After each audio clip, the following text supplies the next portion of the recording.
ओम शांति। सुनते हैं आज 15 जनवरी 2026 की साकार मुरली से प्रश्न उत्तर। प्रश्न एक, बच्चों के मुख से हे ईश्वर या हे भगवान शब्द क्यों नहीं निकलने चाहिए? उत्तर, क्योंकि यह भक्ति मार्ग की प्रैक्टिस है। अब तुम जानते हो कि वह हमारा बाप है, इसलिए उसे बाप के रूप में याद करना है, न कि दूर बैठे ईश्वर के रूप में। प्रश्न दो, सफेद ड्रेस किस बात का प्रतीक है और बच्चों को यह क्यों पसंद है?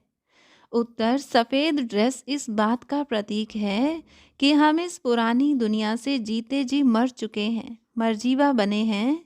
जैसे मरने वाले पर सफेद कपड़ा डालते हैं, वैसे ही यह ड्रेस पवित्रता और पुरानी दुनिया से उपराम होने की निशानी है। प्रश्न तीन, भगवान उवाच किसके प्रति है और सबका आपस में सच्चा संबंध क्या है? उत्तर, भगवान उवाच आत्माओं के प्रति है, क्योंकि सबका बाप एक भगवान है, इसलिए सभी आत्माएं आपस में भाई भाई हैं। प्रश्न चार, जगत जीत बनने के लिए किस महाशत्रु पर जीत पानी जरूरी है? उत्तर, काम महाशत्रु है, इस पर जीत पाने से ही जगत जीत बना जा सकता है। प्रश्न पाँच, संशय बुद्धि होकर भागंती कौन हो जाते हैं? उत्तर, जो बच्चे निश्चय करने के बाद भी कोई न कोई विकर्म करते हैं या जिनकी बुद्धि में संशय आता है, वे पढ़ाई छोड़कर भाग जाते हैं। प्रश्न 6, दुनिया के लोग पतित पावन बाप को क्यों बुलाते हैं?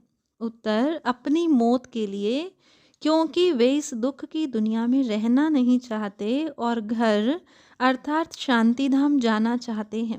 प्रश्न 7, सच्चा राजयोग और हठ योग में मुख्य अंतर क्या बताया गया है?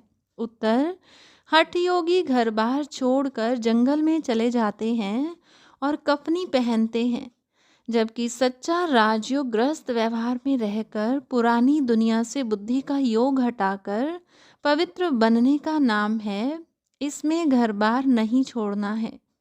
प्रश्न 8, इस समय बच्चों के कितने बाप हैं? उत्तर, इस समय बच्चों के 3 बाप हैं।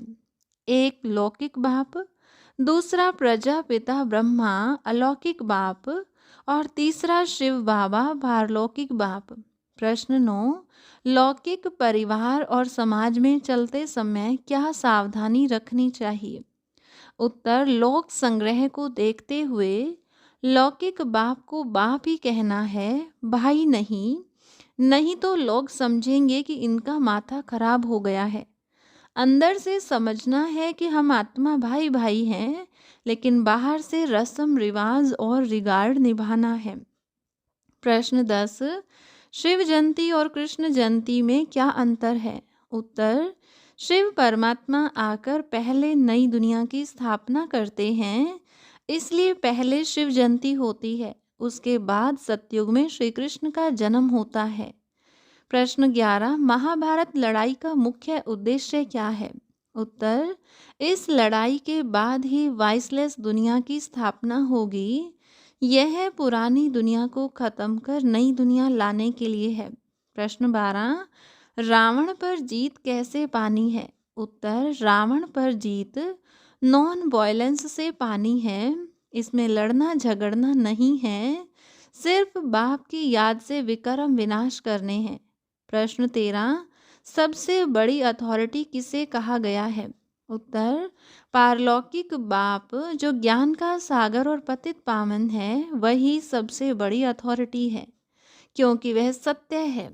प्रश्न 14, ज्ञान और भक्ति में चढ़ती और उतरती कला का क्या फर्क है? उत्तर, भक्ति मार्ग के वेद शास्त्र पढ़ने से सीढ़ी नीचे उतरते हैं, जबकि ज्ञान से सीढ़ी ऊपर चढ़ते हैं और सद्गति होती है। प्रश्न 15, वरदान के अनुसार समय को समीप लाने का आधार क्या है? उत्तर, समय को समीप लाने के लिए स्वयं को संपूर्ण बनाना होगा। यह नहीं सोचना है कि समय हमें संपूर्ण बनाएगा, बल्कि आप मास्टर रचयिता बनकर समय को अपनी संपूर्णता से समीप लाओ। प्रश्न 16, सच्चा कर्मयोगी किसे कहा गया है?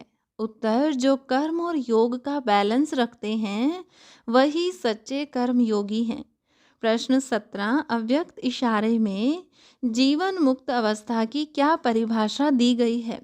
उत्तर, जीवन मुक्त अवस्था अर्थात सफलता भी ज्यादा मिले और कर्म का कोई बोझ भी न हो।